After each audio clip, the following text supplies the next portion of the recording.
So why in the heck did we come down here to be incarnated on this ridiculous planet where everything seems like it's going wrong, where everything is very challenging and very miserable, where the negative things that you can experience always seem to far outweigh the positives that you might be able to experience? Why are we here? Well, let's talk a little bit about that in this video.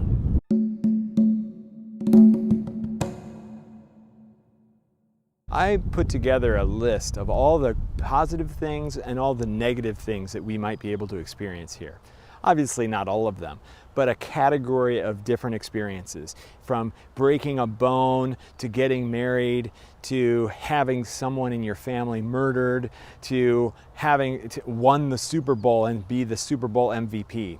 And what I found is that there is sort of an equivalent of negative and positive experiences as you go down through the list.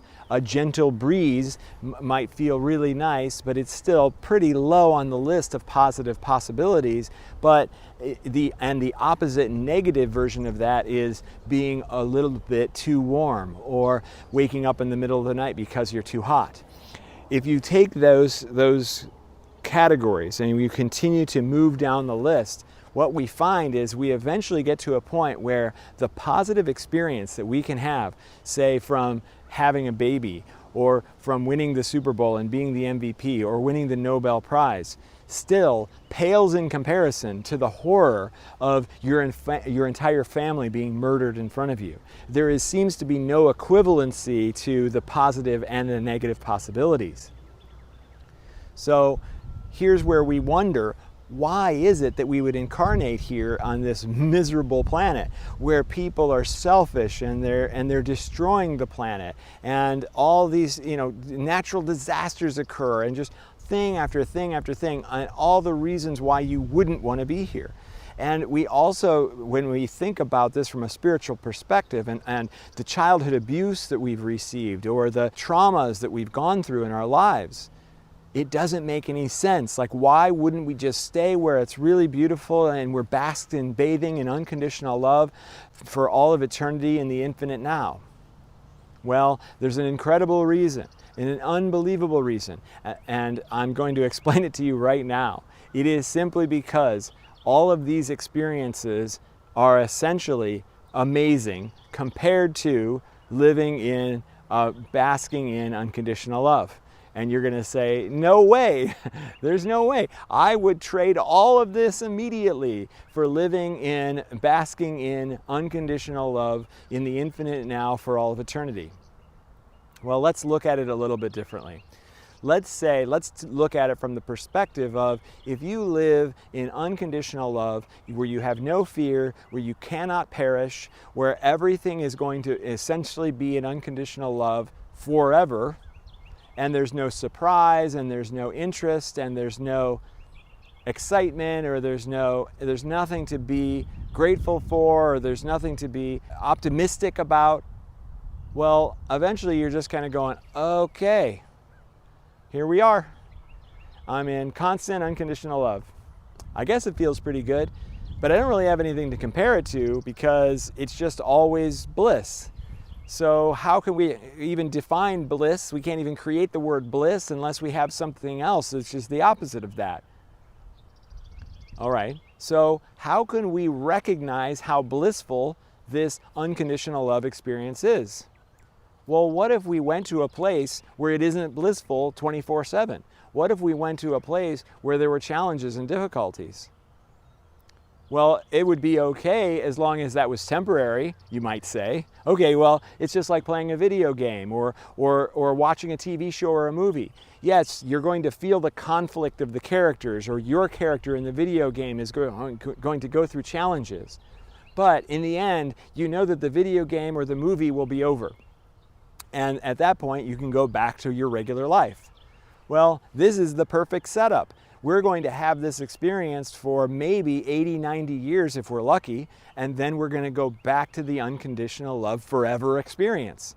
Well, yeah, that sounds great. I'd play a video game where I got to be a character in a video game with challenges and difficulties and so on and so forth if I knew that when the game was over, I was just going to go back to this unconditional love state. For sure, I'd give that a try. Okay, well then why would we come specifically to Earth? Because if you think about it, Earth is really a challenging place. And really the reason why is the way that we acquire energy. We don't acquire energy by just sitting in the sun and basking in it like I'm doing right now. It feels pretty good, right? I enjoy this feeling. But the thing is, I also need to eat food. I also need to drink water. And the reason that I need to eat food is because I need to get the energy of the sun in another way. My body, I don't have chlorophyll where I'm absorbing the energy of the sun and using it to power my cells. I have to destroy something and bathe it in a chemical soup in my stomach in order to extract the energy from, let's say, the lettuce, and so that I can power my cells. Okay, so what am I doing? I'm essentially eating the sun. Every time you eat something, you're eating the sun. Well, that eating process is a destructive process. You're not saying, here, let me lick you and then put you back in the ground plant. No, you are destroying it every time you do it. Oh, hey animal, if you're a meat eater, oh, hey animal, let me just rip this leg off of you and eat this and then you'll be fine. No, we have to destroy in order to eat, in order to acquire energy.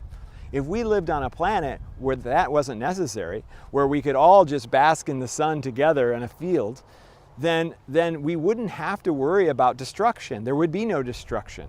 And so in that way, there'd be no conflict, there'd be no fear, there'd be no worry. All of the emotions that we get to experience here are all based on the fact that we can die and that we live in a destructive environment. So even though this seems horrible, like again, why would we ever do this when we always live in an unconditional love basking, is so that we can have these experiences and then we can actually appreciate the unconditional love basking. And Earth is special. If you've ever watched the Gaia Network and you've seen Matthias De Stefano, he is very unique in that he can remember all of his past lives. He talks about being an Arcturian, and he also talks about lives as other parts of other star nations. And what he says over and over again is, yeah, that was pretty cool, but it was a little bit boring compared to here. So we came here because it's far from boring. So I really want you to take a look around your environment, and I really want you to appreciate everything that's going on right now. In my case, I'm standing outside and I can feel the breeze and I can see the green trees with the wind blowing through them on this blue sky with clouds floating by. This is actually an amazing place. This is a paradise place with all kinds of strife and challenge and horror and misery as well. So we've come here because you can experience both. It's not just one-sided.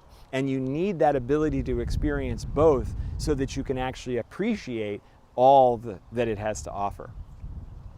You probably expected this video to be about why you came here on Earth was to help wake up civilization, to be a part of the grand awakening that's happening across the planet. And you probably did at this moment because this time is kind of the beginning of that experience or the rebirth of that experience. So of course, this would be a great time to be here. But really, it doesn't matter when, because if you go through human history, you're going to see all kinds of different great reasons to be here at different times, at different renaissances and revolutions and experiences, even as what we might call a primitive human and being in a small tribe of survivalists. All of this is a fantastic opportunity to experience all that this planet has to offer. And the more that you run from it, and the more that you say, no, I don't like this, I just want unconditional love. No, I don't like this, I just want my 5D. Then you're missing out on all this place has to offer. And I posit that if you run from it, if you don't appreciate it and love it exactly as it is, you'll never get to 5D. The first step to getting to 5D and to 7D and to 9D is to be in unconditional love of all this crazy stuff that's going on. And it is possible to do so. So hopefully this all made sense to you, and it is a huge uplifting thing for me. I love talking about it and thinking about it because yes, these challenges can be pretty rough. And I've definitely gone through my share. But now, as I stand here today, I'm so glad that I did, because of all that I got out of it, out of who I've become, and how much I can now love as a result of going through all those challenges throughout my life. So thank you so much for watching this video. I would love it if you comment and tell me your stories. I'd love to know what it is that you've experienced and how you've overcome your challenges, or how you've realized, wow, you know what?